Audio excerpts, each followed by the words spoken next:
Ask Alane anything. My favorite thing to do. I haven't been doing it a lot lately, but I'm bringing it back. And this is just an open forum. You can literally ask me anything. Today, and from now until February 14th, Ask Alane Anything is retreat edition because it's winter. Have you noticed? And we're getting ready for the Costa Rica retreat for just this beautiful 5-star eco resort luxury retreat for highly sensitive people in Costa Rica that I'm hosting and I'm so excited about. This is on campus at Imiloa is the name of the resort. And this is a photo shoot, but I wanted to talk a little bit about the path in Costa Rica. I love the way I think this is just a friend took this picture on her phone for me, but I love these beautiful purple things in the foreground that are kind of blurry. And it's just like that everywhere. The jungle, the rainforest is lush, even in this day and age. And it's such an important thing to me that it is. In this outfit, I wore this outfit for pictures, but I was a little warm in this long sleeve linen blouse and linen pants. I really wore shorts pretty much the whole time I was there. A lot of people wore dresses, but I'm not a real dress in the heat person because I don't wear mini dresses at this point in my life. And I like some air on my legs. That is just a little picture of the path. And I'm really excited. I invited everyone to come, anyone who has any questions about anything, but if you have any specific questions about Costa Rica, I'm especially here for it. I thought I would start off with a little bit of my why. Here I am. I think I said my name. I'm Alane Freund. It's spelled weird, but said easily. And I have been highly sensitive my whole life, like all of us. But it just turns out that Elaine Aaron told me I was highly sensitive, gosh, 15 to 18 years ago, somewhere in there.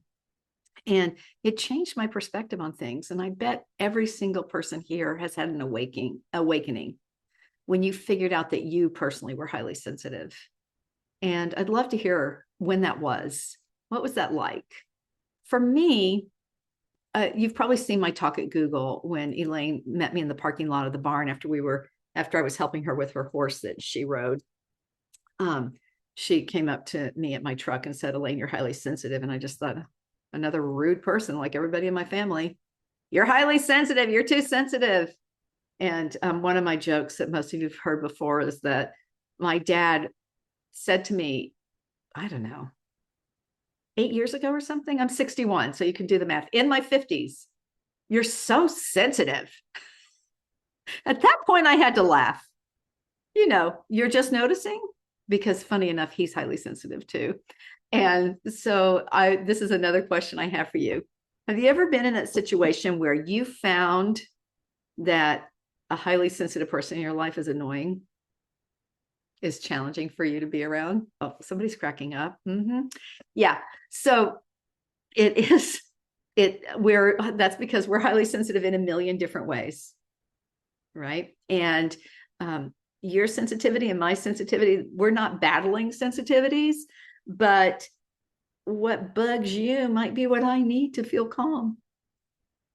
So tell me in the chat, if you would, just in the spirit of getting to know each other and our sensitivities, tell me something about being sensitive that annoys you. Maybe it's your own sensitivity or other people's sensitivities.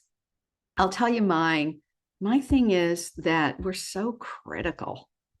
And I find that so annoying. I am too. I'm very critical. I notice the details. I know what could be fixed, and I tend to share it. And so I find that really challenging. And we have someone here from Hood River, Oregon, and we're recording this, but you don't have to come on and talk if you don't want to. And I won't say your names in the recording. If I do, I'll edit them out. But if you come on and talk, of course, then you'll be identified in the recording. Hood River, Oregon, intrigued by the notion of a group retreat with highly sensitive people. I learned about HSP during an ecotherapy seminar at Pacifica maybe 15 years ago, long into my adulthood. Northern California, here to hear more and to connect with everybody. I'm still recovering from the flu this week and taking it easy. 'tis the season. So many things about this. We were just in HSP Tools and Topics earlier talking about welcoming winter solstice by leaning into the dark this week. And respiratory illness and flu are certainly part of the dark for me. Okay, what's annoying? Folks who deal with anxiety, highly anxious folks bug me. It's too much. Yeah. Someone says, sometimes I find my son's highly sensitive nature challenging. I can see that it's a mirror of myself. I'm healing this so that I can be the parent I would like to be. Somebody else says, I'm annoyed that superficial relations, I'm still triggered sometimes, even if I don't care about them. I want to ask a question and explore ongoing small HSP groups. Great.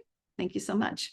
So I'm going to talk a little bit about retreat, why it's so important, why I scheduled this big one in February, why I chose the place I did, and why one might want to retreat with me.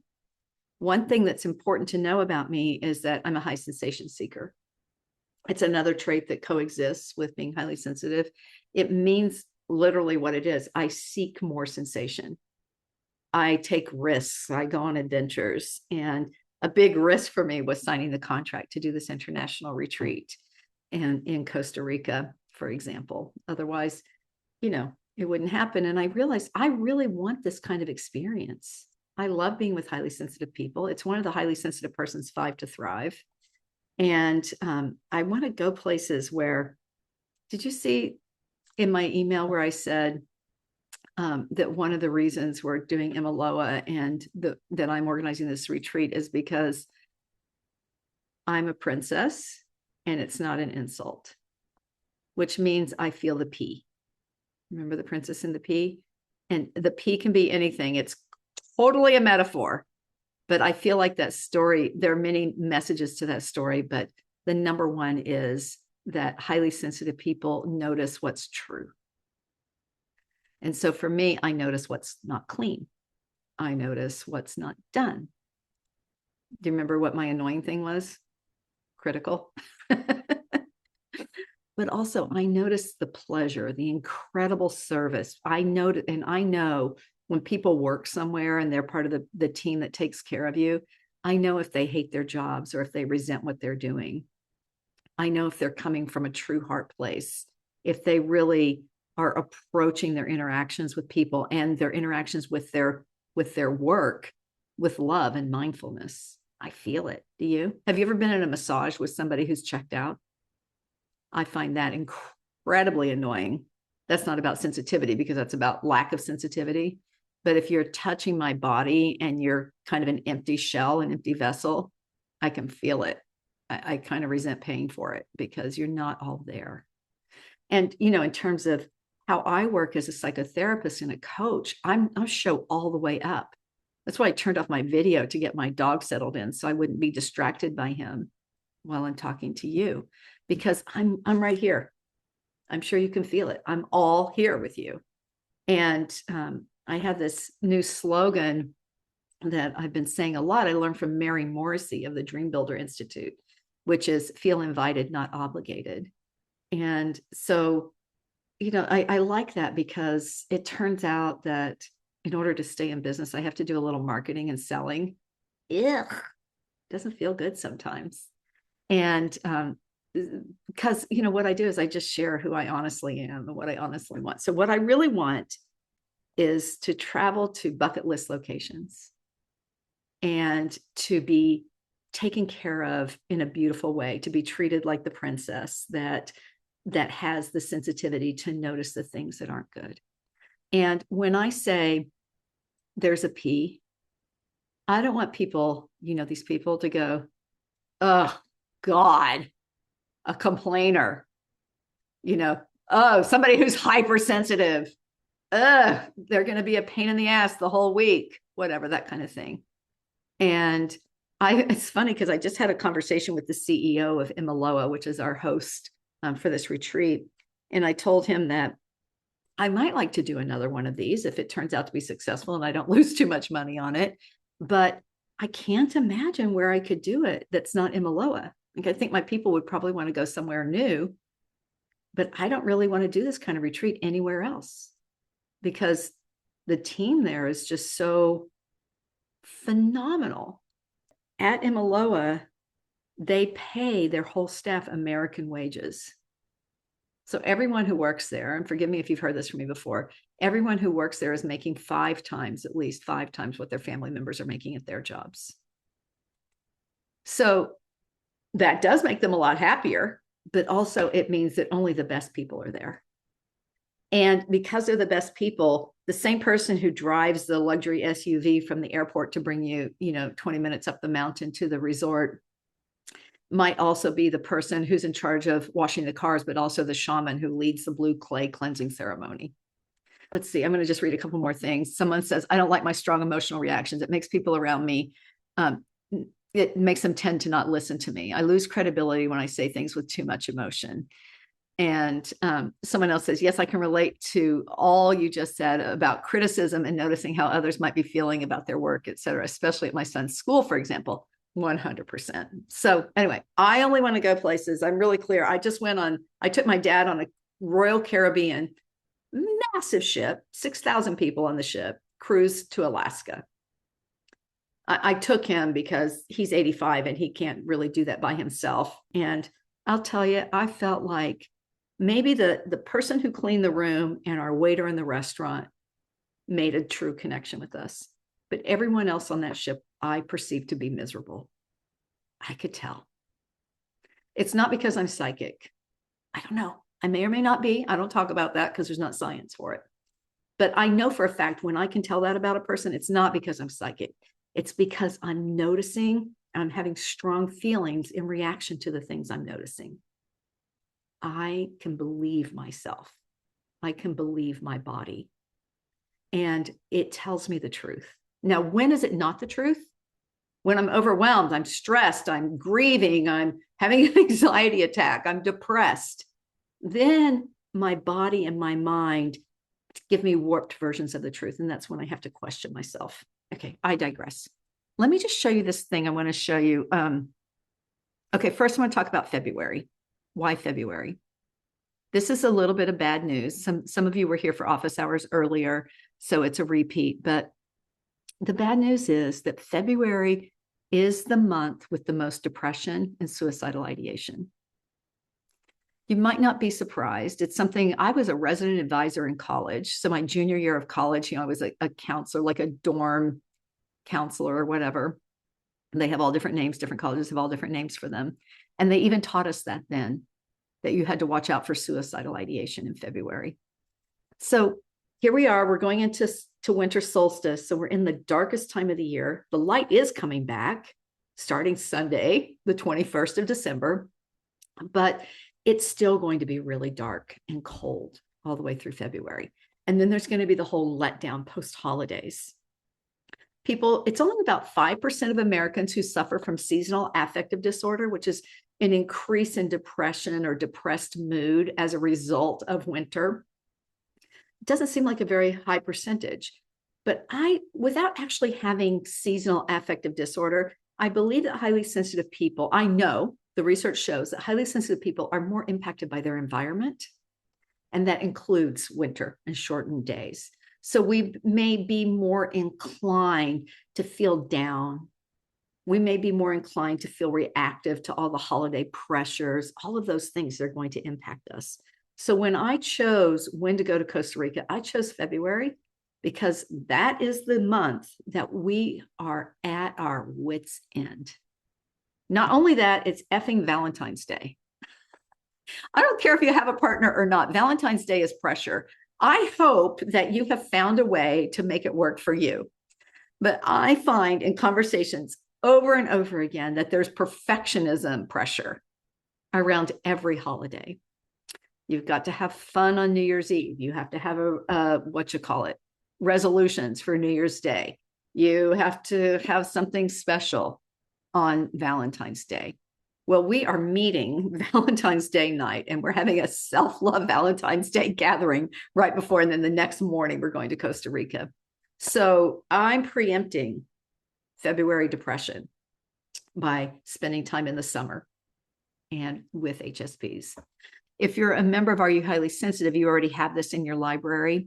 Members get all of my past master classes. It's a whole library, a whole store. And you can look on the store, you can purchase them, but if you're a member, they're all included in your membership. And we meet 3 or 4 times a month as a small group. And then anyone who can't meet gets the audio recording afterwards. So anyway, this is Retreat as Spiritual Practice.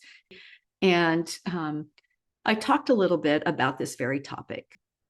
Does everybody here know what differential susceptibility is? Right now, I cannot see your pictures. So give a thumbs up or a yes or a no in the chat to let me know if you understand this concept. It's sort of like we have the highly sensitive person's 5 to thrive. There are 5 things that highly sensitive people need to thrive in the world. You know them? I'll just run them really quickly. You need to understand the trait, heal past trauma, reframe your childhood, be in community with other highly sensitive people, and design a life that is paying attention to and honoring your temperament and your traits, especially your high sensitivity. So differential susceptibility, I didn't really see if everybody has a good idea of what the 6th thing we need for thriving is differential susceptibility. It just means that we respond to our environment differently than other people who don't have this trait, both positive and negative. But what's really cool and why retreat is important, which most of you know or you wouldn't be here, is because we respond more strongly. Highly sensitive people respond more strongly to positive influences than we do to negative. We respond more to all of them, all environmental influences, but more positive than negative. So when we know it, it helps us have more self-compassion and self-acceptance. Okay, this is the main reason I pulled up this slideshow. This is a tree at Costa Rica. Many of the trees in the jungle are this way. Have you been in the rainforest or the jungle and experienced this? The tree's roots, you can see I'm sitting there on a retaining wall, and the base of the tree is even lower than the retaining wall. And these are the roots. They're outside the earth. They're above ground. And look, they're nurturing other plants, lichen and whatnot, growing on them. Look at these ferns growing right out of the tree. I don't know if those are actually ferns, but that's what they look like to me. And this carpeting of these soft velvety leaves. I was so taken by how the roots are above the ground, because so often I feel like my roots are above ground. But here's the difference. When you're in the jungle, when you're this giant tree in the jungle and your roots are above ground, they're in an environment that honors the roots. They're in an environment that nurtures the roots. Now tell me, are you in an environment when your roots are exposed that nurtures them? If you live in Western civilization, especially, if you live in modern times, especially, I kind of think you might not be always in a place where your exposed roots are nurtured. And that is what leads to overwhelm, stress, burnout, all of those things. When your roots are not protected and nurtured. So we talk a lot in this culture about grounding and really sinking in and feeling grounded to the earth. That's because we're not safe not to have our roots underground. Well, that's why I want to go to Costa Rica. And the jungle feels that way. It's just by nature. I don't need to teach anything at this retreat, and all curriculum at this retreat, all curricula at this retreat is optional. You can just find this tree and sit next to it. I could nestle right into between those 2 roots and just be hugged by them. I have a tree thing, I guess you can't, in case you couldn't tell. So these are just symptoms that you might notice that mean that your mental health is at risk. And for winter, these things often creep up on us, but they're also things that indicate that it's time to step back. So one is you don't feel like yourself anymore. I'm going to let you dig into the details of these by watching the webinar if you would like. Another one is you're more irritable or moody than usual. Let me know if any of these resonate with you. They kind of all resonate with me right now. It's more difficult to concentrate even if you're not overstimulated. Yeah. Your view of yourself in the world is consistently negative or cynical. this is back to that critical thing. We might tend toward this, but not when you're at optimal level of arousal, not when you feel like your best self.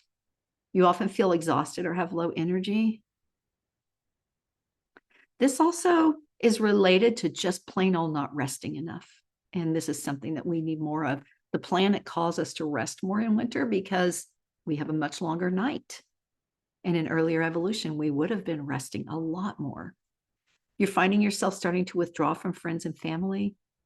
You've noticed a drop in your overall functioning, just in general. You find it difficult to do things that you used to be able to do effectively.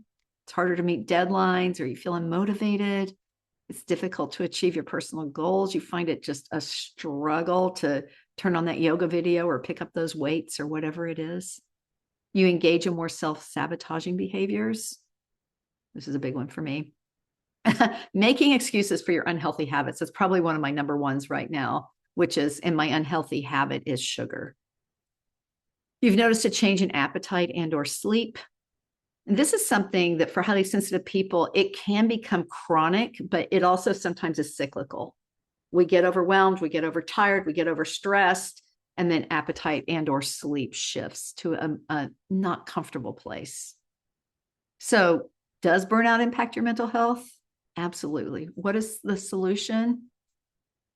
Stepping back into retreat. So I like that you all love the roots. It just, isn't that so profound? So tell me, what questions do you have specifically? I have some specific things to share with you, but I want to just open the conversation up a little bit. If you'd like to come on screen and ask or talk, you're welcome to, or you can just throw something in the chat and I can address it anonymously. What questions do you have for me? It can be about the retreat or anything. I see you, Robbie. Hi, yes, nice to meet you, Alane. Nice, welcome. Thank you so much. And, this may be a little bit too esoteric question, but it's really on my mind. There are no wrong questions. Excellent. And I know that Elaine Aaron is writing a book about this general topic of spirituality and HSP, so I'm going to be very interested in reading that. But I'm a practicing Buddhist. I was going to say Buddha. I'd like to be a Buddha, but I'm a practicing Buddhist. Hey, you know what? That's manifestation language. You can see it. Yeah. Go ahead. And in my practice, there reaches a point where we're instructed to let go of self, because in the Buddhist parlance, self is the whole problem. If there were no self, no problem, no suffering. As an HSP, that's a high order to let go of self, because I'm constantly, as you and others here are, getting information and often to the good and sometimes annoying and overwhelming. But I can't quite reconcile how I can honor fully my HSP nature when my Buddhist practice is telling me that there really is no self there. So what's the problem? So I know that's whatever. Do you have anything that you can offer about that? I do have so much to say about that. Good. And so does Elaine. And Elaine is actually going to be doing the keynote address at the Costa Rica retreat and doing Q&A about this very topic of spiritual practice and highly sensitive people. And as you say, the book is coming out around February, around that same time. So she has done so much research. She's been just working almost constantly. She does all the research stuff, but she's been working on this book for 5 years, just really intensively. It's been her entire focus. And I've been really lots excited. of conversations with her about it. Yeah. Good. But first, let me just take you back to chapter 12 of The Highly Sensitive Person. And I want you to open it up and reread it. Okay. Everybody, this is a perfect time because it's the book on it's the chapter on spirituality and spiritual practice. It's turning within. And I focus on this chapter in April when we do HSP Spirituality Month. But for now, everybody pick it up. One of the biggest takeaways from the book and the research is that HSPs have to take, if you're in an organized religion, you have to take what you like and leave the rest and redesign it for your unique brain. And I mean, probably most people who wrote the texts, who were guiding the leaders, who were, close to, who were disciples or whatever of the Buddha or whomever, probably most of them were highly sensitive because they were drawn to a deep spiritual practice and to philosophical thought, right? They were spiritual leaders, and but not all. Mhm. So they created what worked for them. Now you have to go and create what works for you. I 100% agree with you that as a highly sensitive person, letting go of self in the way that they talk about it in Buddhism is not quite what I would call in psychology, it's not quite egocentric. It doesn't resonate with who your best self is. You know what I mean? Ego dystonic is, probably not everybody here knows this psychological language. So let me just give a simple example. Egocentric for me is time out in the pasture with my horse. Like everything about that, I feel good about. I'm my best person. I have my best thoughts. Sometimes I even record social media videos out there because I'm like all of a sudden, 10 times smarter and more spiritual because I'm out in the pasture with the herd, right? That's egocentric. Ego dystonic for me is talking to strangers, being in a social situation where I have to make small talk. That just is like, it doesn't resonate with who my best self is. Well, there is some dystonia to letting go of self when you're highly sensitive. And, Alane practices transcendental meditation.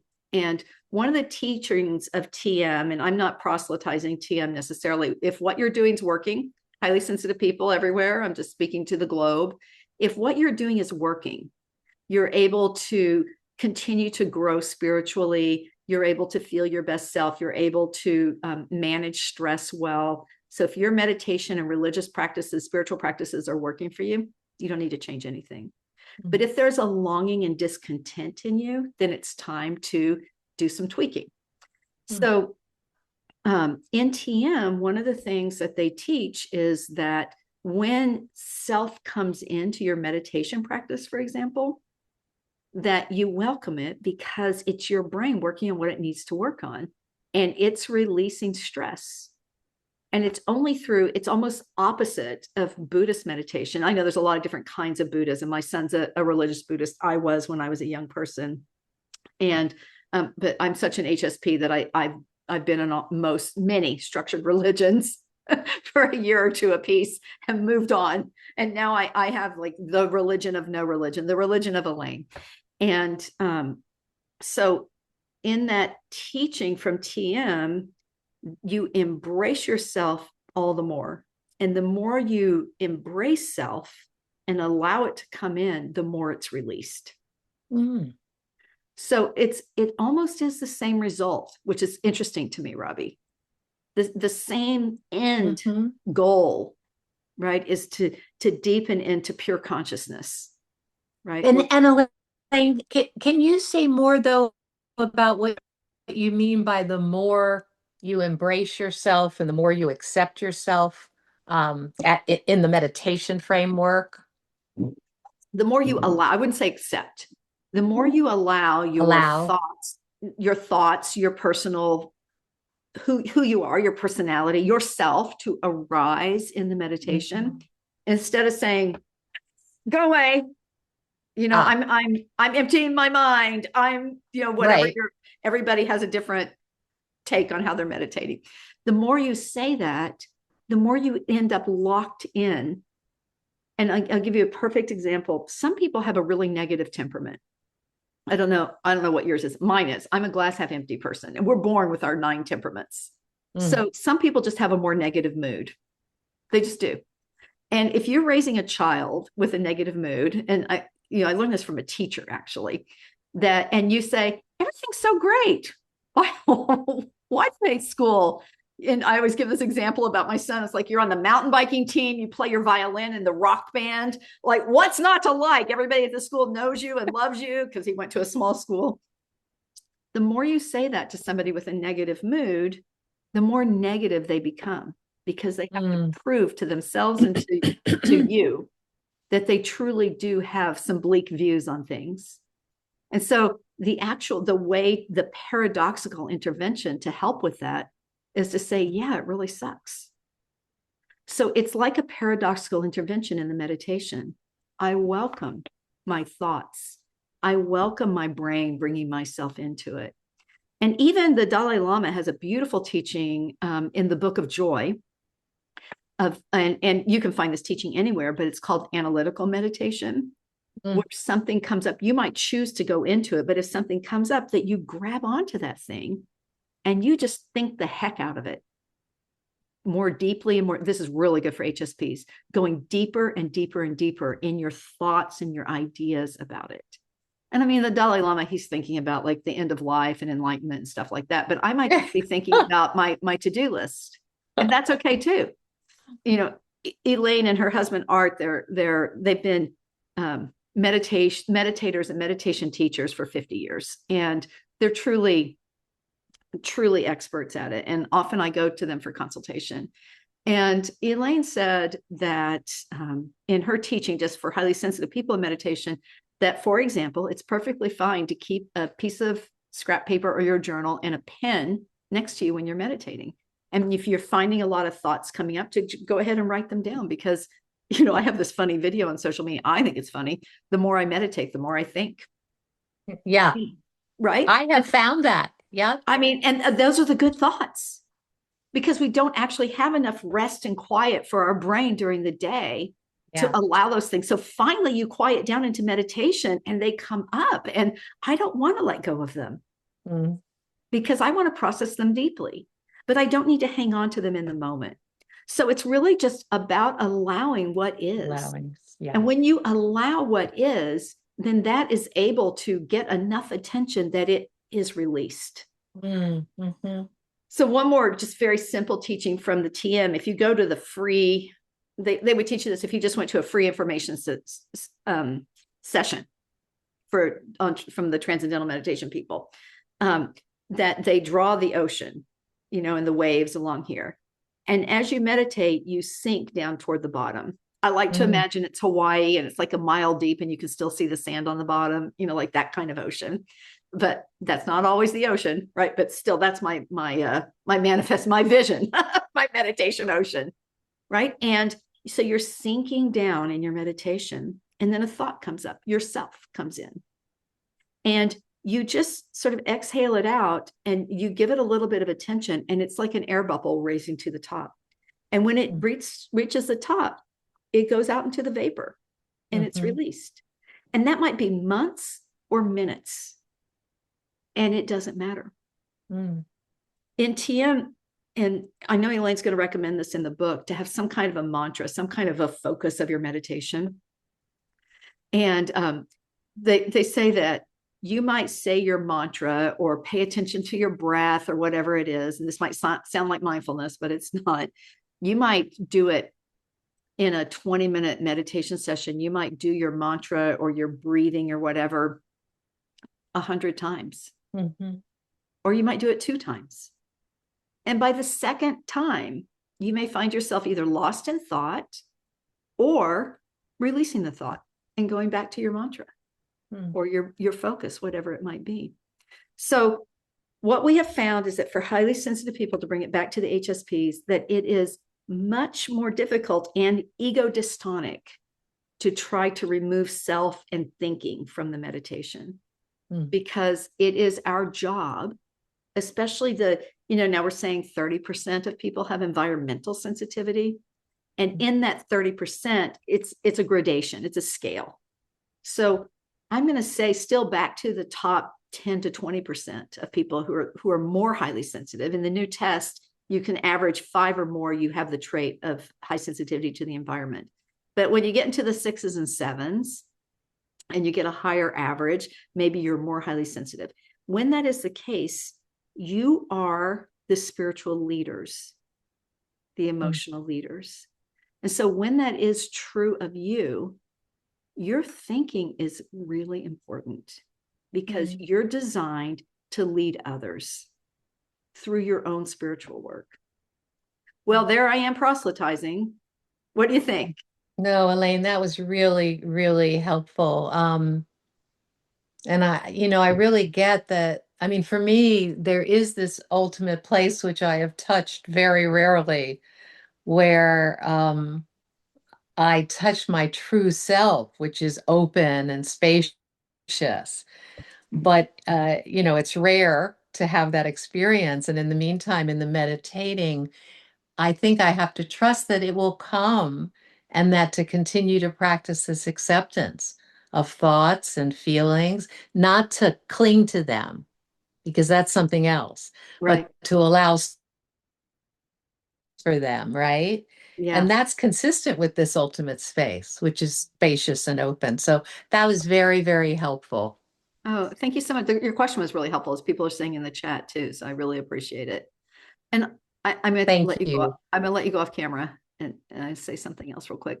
She mentioned the clinging, like I'm not going to cling. And there's a difference between allowing and being with and clinging. And I think when we want to try to empty our mind or to do it right, that's the clinging. That's the stickiness. Do you know that fabulous Pema Chodron talk, Getting Unstuck? I love that. Like, how do we get kind of super glued on to these practices that we have to do them a certain way. You wish that you were going deeper, or that you were doing something, when you go to a meditation retreat. This is a good segue back to Imiloa, actually. When you go to a meditation retreat, say you're in a room with 100 people who are meditating. Like when I've gone on week-long retreats, it's often like that. And I mean, I live next to Spirit Rock. I live just a couple miles from Spirit Rock Meditation Center in California, in Northern California. And I've been on retreat at IMS, what is that? IMS, Insight Meditation Society. Is that right? And I've gone on a week-long retreat there in Massachusetts, and other kinds of retreats like that. Those things don't take me deep. I cannot meditate in a room with 100 people. And at least half of them, unless you get to the point where you're going to very advanced retreats, at least half of those folks are mostly novice. So I'm feeling all their anxiety. Plus, I'm hearing them breathe and smelling them, and smelling the BO on the yoga mats. Have you been to these retreats? You know this? My God, it's horrible. So when I go to those retreats, I get the hearing impaired set up with headphones so you can hear the teacher. And then I go to the yoga room or outdoors, and I participate in the retreat in a different room, or out on the deck outside or something like that. I just can't do it in the room. But that is, again, it's who you're with. So meditating in a room with a few very experienced, much more experienced than you, connected meditators in your style of meditation can be really helpful as empathic, sensitive people. Okay, so talking about those meditation retreats, I just want to tell you a little bit about my retreat history. I've been on bunches of those things. And I've done also lots of like short weekend things. And I usually love those more, especially if I don't have to live there. It's such a gift to live a mile or two from Spirit Rock, to be able to go to retreats and go home. As a highly sensitive person, I generally don't sleep well when I'm staying in the rooms at these places.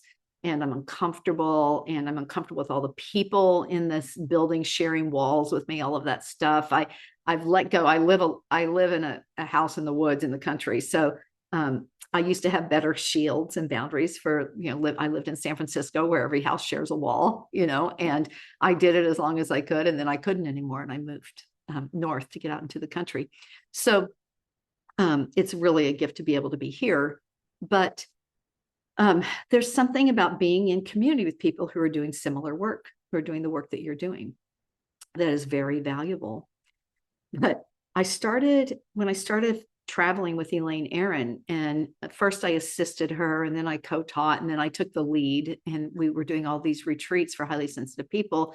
We did them and I did them on my own, and with other people as well. I've been at Kripalu, 1440 Multiversity, Menla, the Art of Living Institute. So maybe you've heard of some of these places, and they're very common places to go on retreat. Plus, I told you I've been at Spirit Rock and IMS. So these kinds of places, what generally happens is either there's a large group of people retreating together, or At Kripalu, for example, in 1440 Multiversity, these places are, and Art of Living too, these places are so huge that there are several retreats going on at once. So you have in the dining hall, several hundred people. And on the property, several hundred people, or at least 100. And maybe your retreat is just 20 or 30, but still you're in the milieu with all these people. For me, as a highly sensitive person, I find that challenging. And it lessens the depth of the work that I'm able to do. So when I went looking for what would make a perfect retreat for highly sensitive people, well, Alane and I developed the curriculum for HSPs and horses, this retreat that we do here in California with my rescue horses at Heart and Mind Equine. We take 8 to 10 HSPs for a 3-day retreat. And it's phenomenal. We don't provide housing. So each person has their own Airbnb, usually in the neighborhood. And so that's one kind of retreat. It's really deep. And everyone who comes wants to come again. It sells itself, basically. And I'm at this point in my life where I only do it every other year because I get so exhausted and burned out from hosting it I host it on my property.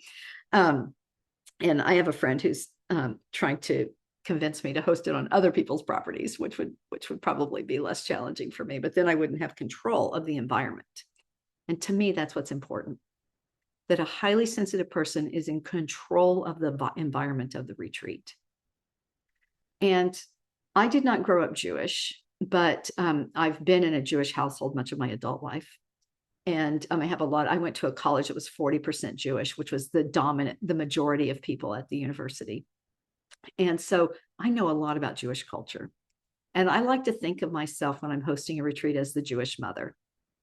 And I am thinking about every person, or a Waldorf teacher too. Waldorf teachers are trained to meditate on each child and be sure each week, at least, there's one lesson that's designed individually for that child. And so that means I'm thinking about food and experience and curriculum and everything on an individual basis for each person, which is why I overdo it at HSPs and horses. So here's the big shift.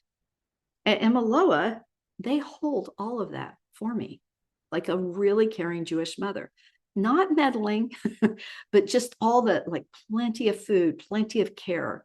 And, my fantasy, there are dysfunctional Jewish families, but most of the my friends who are Jewish, who grew up in Jewish families, grew up knowing one thing: their parents love them.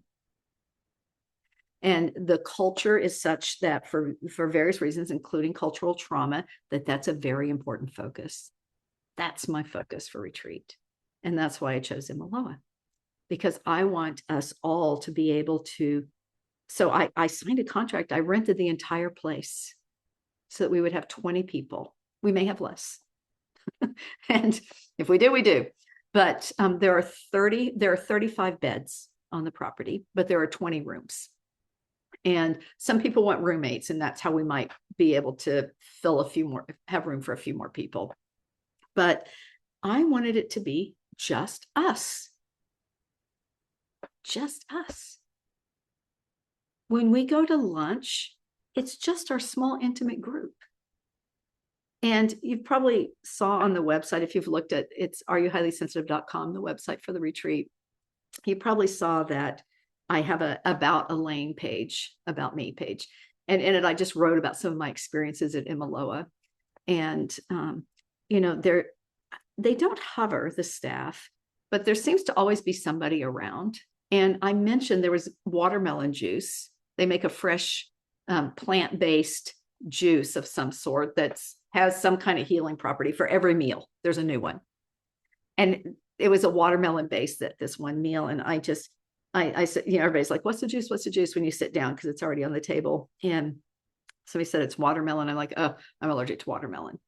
But I don't even really want to drink the juice usually. I need to drink a lot of water. Juice doesn't really serve me. But somebody heard me say that. A staff person who was just like bringing out food or something heard me say that.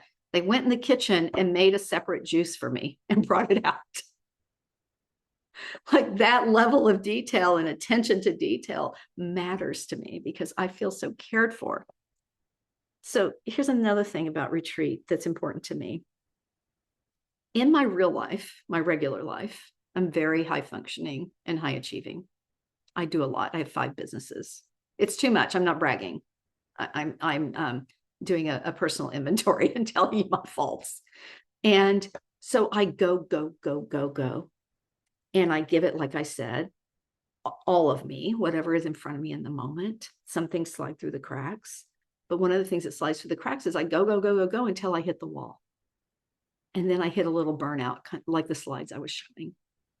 And then I'm like, I need to retreat. The goal, part of this highly sensitive person's 5 to thrive, is to recognize that before you hit the wall. Oh my gosh, the novel I'm reading right now, this young woman, she's a rebel. I read science fantasy a lot.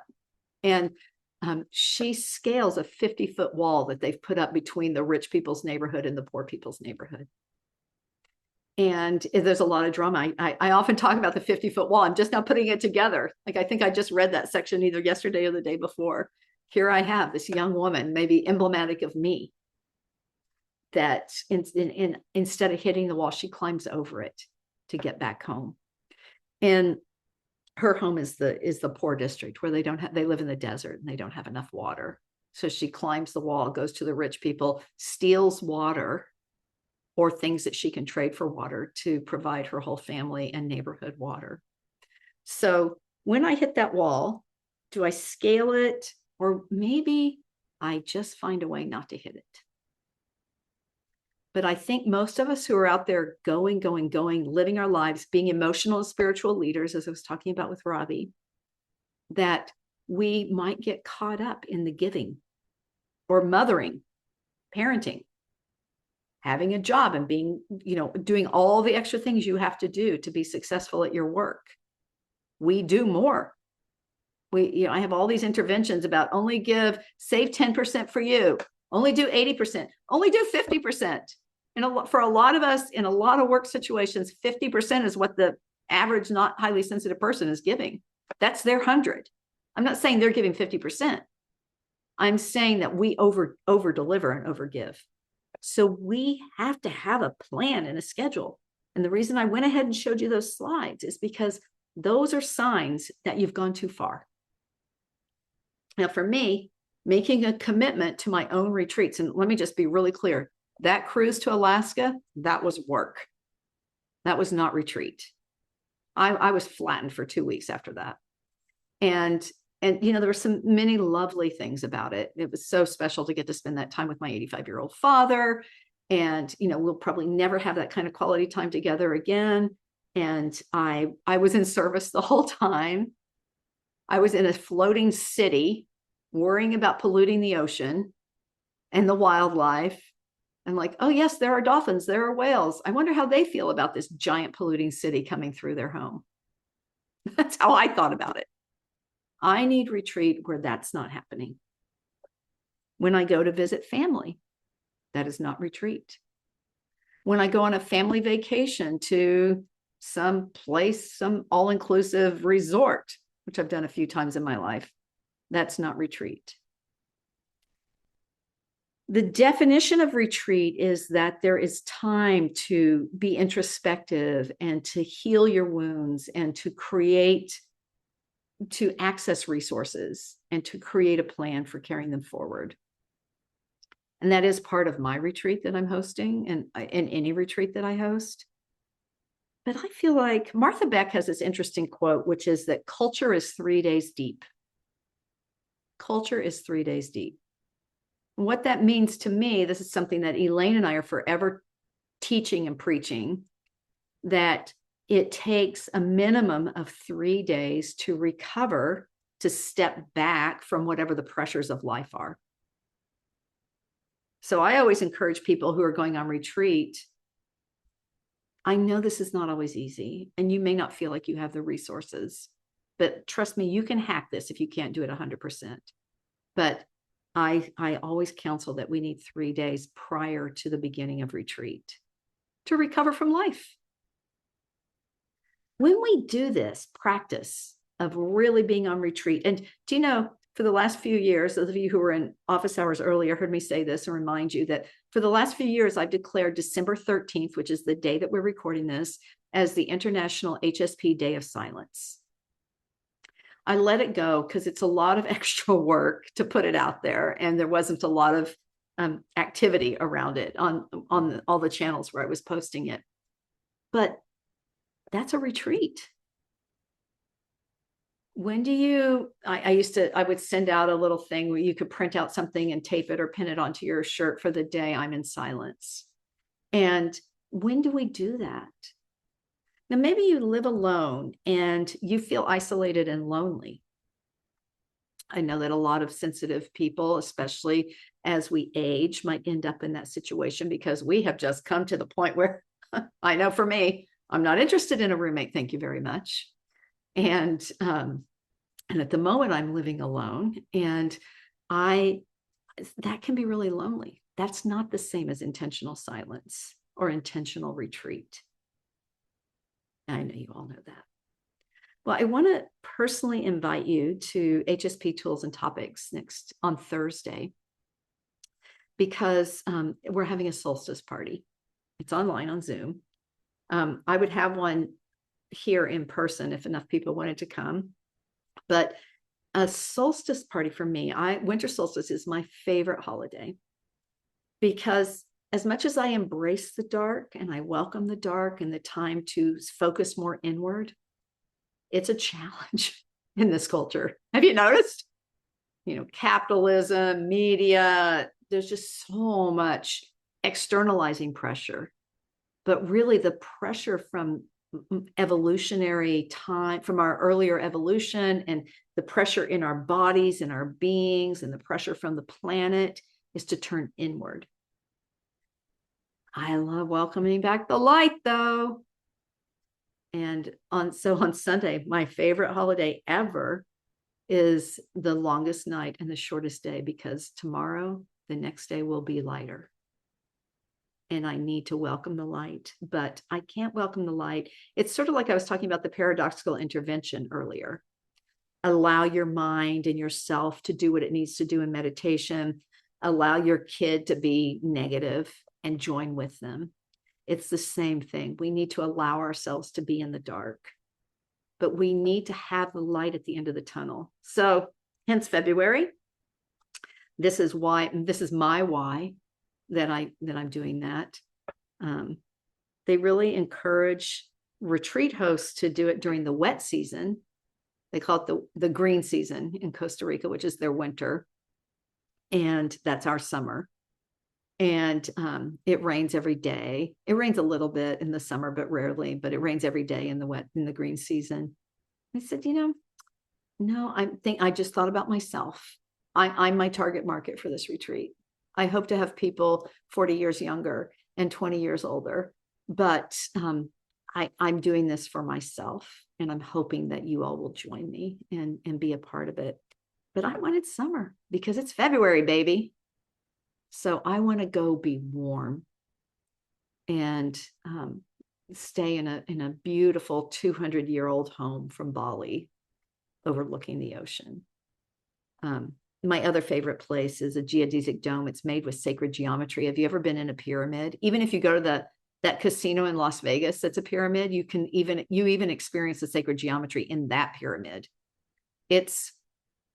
Look up sacred geometry and structures. It is quite amazing.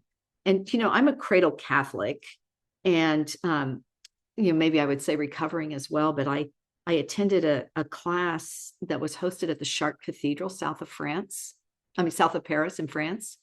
And that cathedral, as much as some of the religious iconography freaked me out and made me feel sick, and thinking about probably all the way the laborers who built that giant cathedral were treated, made me feel ill. At the same time, the sacred geometry in that cathedral felt amazingly healing. So 6 of the houses at Imiloa, everybody has their own house, basically. There's a couple of places where there's more than one room in a house, but mostly everybody has their own dwelling. 6 of them are geodesic domes built with sacred geometry. And just when you walk into the dome, you feel that, I don't know what it is, that indescribable thing, that the energy is different because it's built with, how does that work? It's quantum physics. It's not woo. Okay, what other questions? Oh, there's a couple things in the chat. I will look. What other questions do you have today for me? Somebody says just about the question about the meditation. It comes up often with my husband, who is always talking about letting go of self, releasing identity. So why label yourself as highly sensitive? That's what he says. Yeah. I mean, probably a highly sensitive husband too, right? Like my dad. And I think we can just forever be honoring ourselves without having to engage the outside world on the one hand. On the other hand, if you are in a place that you can talk about your experience of the world, that's why you were born. We were born to be the shamans and the medicine people and the philosophers and the spiritual leaders. That's why we have this brain that we have. So we get to go within and be on retreat to nurture ourselves. And I'm not going to lie. One of my goals is so that I can come back out and lead again. Because the more we talk about who we are and how our brains and our spiritual lives work, the more we heal the world. Okay, great question. Thank you. What's the day-to-day life like at Imiloa on this retreat? Yeah, thank you so much for coming. Those of you who have to go, I totally understand. Oh, and it is at our ending time. So I'll make this our last question for today. I already told you that the night before we're gathering at this hotel that I'm recommending people stay at. It's in a very luxurious corporate park. And I stayed in a different hotel when I was there, and I felt like I needed to go outside and walk. And I didn't feel like most big urban environments by the airport, there's garbage, and maybe it feels kind of like a ghost town, and didn't feel safe for me as a woman alone. And one of the hosts, so I've been on retreat at this place. They invite you to come and have a retreat there. So I know everything about what it's like. So taught me about this hotel. It's just the AC by Marriott, by the airport. They have an air-conditioned lounge where you can wait for the shuttle. Their shuttle's air-conditioned. It's big. It's luxurious. It's easily identifiable. It's not like this no windows, work van that's been converted to seating like the Holiday Inn uses, with a little sign on the door. So there's a food truck plaza in front of in this corporate park. So we're going to go to the food truck plaza because you know what we need? You don't want a meal provided by me, because half of us won't be able to eat half of what's on the menu. So everybody's going to get their own dinner from one of the food trucks. And there's an Italian restaurant there as well. And we're going to gather. The first morning, we meet at the airport at 8 a.m. Probably most of us will take the bus together over to the airport and have a little breakfast at the hotel. And then we take a charter flight up to the mountains, up the Pacific coast a little ways. And it's a very short flight, 15 to 20 minutes. You basically go up and then go back down, but it saves a 2.5-hour drive in the mountains. And then we get to the retreat center, and we're going to have a pretty chill first day, but we'll do introductions and getting to know each other. And every day, I don't know, do you all know Art Aaron's 36 Questions to Fall in Love? It went viral a number of years ago. It's from his social psychology research. Well, Alane has rewritten them for HSPs, for developing intimate and close relationships with HSPs.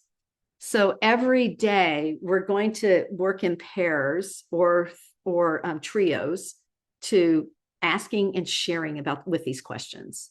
So every day I'm having the invitation, again, feel invited, not obligated, to participate in these intimacy building conversations with each other. So we slowly but surely build really strong community with one another. I'm only planning 2 excursions during our 6 days, 5 nights. And on the second day, we're going to go to the beach, and there we'll do the blue clay cleansing shamanic ritual. and just spend some beautiful time at the beach. They set up an entire pavilion with bean bags and carpets and snacks and juices and waters and everything you could possibly need to be comfortable at the beach. And I told them to purchase some boogie boards because the water is really, really warm. And I don't mind walking in the ocean and body surfing, but I prefer a boogie board. So we'll have some boogie boards there for anybody who wants to use them. So that'd be like an entire afternoon, probably. And they serve dinner at the beach, but I didn't like that. So we're going to go back to dinner because some people just are done, right? There's a limit. And at any point that a few people want to just go back and rest, we will send a car back with them. So it's about a 15-minute drive to the beach because we're up on the mountain and obviously the beach is down at sea level. So each morning I'm going to do some curriculum, and you can read on the website what it is, this Cleanse, Clarify, and Create, but it's basically about the 5 to Thrive advanced version. So we're going to really talk about what are the paradigms and what is the discontent living in our lives right now. And we're only going to spend one day on the cleansing because we're going to meet prior. Anybody who wants to will come to some Zoom meetings to get to know each other during the month of January prior to going, so that when we show up there, we know each other to some extent. And I will be giving you suggestions for how to do some of the processing around cleanse. But then the other curricula for the morning are going to talk about clarifying, and that is really about clarifying the vision of what does it mean to live as a high achieving, highly sensitive person in this world for you personally. And we'll do some deep inquiry and writing about it, and then we'll share it with each other so that we slowly build, writing it down, saying it out loud. These things build accountability within ourselves. And Alane and I have a little video, very short video, talking about why we go on retreat. We have the best time. We feel our best selves. We're nurtured wildly well. And then we have all these intentions and we get home. And within like 2-3 days, we're back to our wild and crazy, insane lives that don't serve our nervous systems. So the goal of my curriculum is about creating an actual plan. And that's what Create is, creating an actual plan of how we will remain accountable to ourselves, potentially have, for my last HSPs and Horses retreat, those women are still meeting. It was all women this time. They still meet every month on Zoom with each other. So how they use that to I met with them for a little bit, but I'm like, I'm out, y'all keep going. And they did. So we'll have close friends at the end of this. The other thing that is going to be our other big event that we're going to do is we're going to a waterfall, a big giant waterfall that you can swim at the base of if you want to. There's the option to hike. It's about a 2.5 hour hike in, but also I'm renting Jeeps. So I will encourage most people to take the Jeep in and then to hike out if they want. But people can do what they want. And we'll have a meal there and a ritual there. And, I think about the waterfall. Yes, it's cleansing, but it is just generative. And this is it's probably a place where the ley lines meet, that language. This is a very amazing, energetic spot. There are many very amazing, energetic, high energy, cleansing energy places where the indigenous peoples did ritual, and the waterfall is one of those places. And so we will do ritual there, and just to further cement how we're resetting our nervous systems and what our plans are for moving forward. Then there are some things that we will do on the property. And one of them is each morning, there'll be either movement or meditation that we together as a group. I'm also going to offer group meditation. We will have a cacao ceremony, but I'm not committing to exactly what these things are. There will be some before breakfast offerings, but I find most highly sensitive people want to do their own individual self-care in the morning before breakfast. The great thing about Imiloa is they set out a pre-breakfast breakfast. First of all, they deliver your morning drink, whatever it is, your morning hot drink. It's it's set outside your door when they get there in the morning around 6:15. So you don't have to leave your room to go to get your coffee or your hot cocoa or your tea or whatever it is. And then they set out a pre-breakfast breakfast, which is fruit and some kind of bread and granola. It's a plant-based diet. Everything is local and sustainably and organically farmed. And on the website is an amazing, I think we finally put up the whole, they have a whole new whole several pages on the food and the farming and the service and the chef and the 5-star cuisine. It's quite amazing. So anyway, in the mornings though, sometimes I will say I'm going down to the ancient watering hole. And have you seen the photo or video of these room-sized rocks that you can sit in? So I'm going to say, Wednesday morning, I'm going to go and spend some time sitting in silence at the ancient watering hole. And anybody's welcome to join me, but you can go down there anytime you want. I'm hoping to, sometimes at these retreats, we have an open mic the last night of people might share their creative process or some poetry or read something. I don't know if this group will want that or not, but I'm open to it. There is, and I guess one more thing I'll say is when you register, you get a Google form. And one of the questions on the Google form is, what is one song that is healing and soothing for you? And what is one song that raises your mood, makes you want to dance, makes you incredibly happy? So we're creating a playlist of both kinds of music that we will integrate in. Everything's included, every single thing, all the meals, all the driving, once you get there, you don't need to spend any money at all. There is a wellness bar and a spa that you can spend money at if you want to.